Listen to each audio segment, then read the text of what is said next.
My name is Mike Sullivan. I've been keeping you updated on Hurricane Milton. I want to show you the backyard here. I'm on Lake Sebring. The eye came very close. The lake breached last night and washed everything up ashore here on the grass.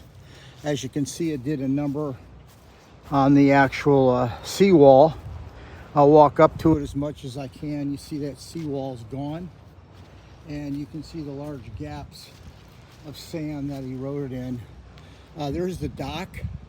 There's actually just the frame of the dock left. So the dock on that side is in.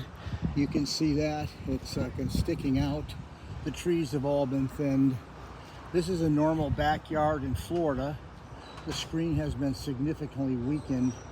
But anyway, it's going to cost a lot to get these seawalls repaired. As you can see, the dock took a lot of the area right out.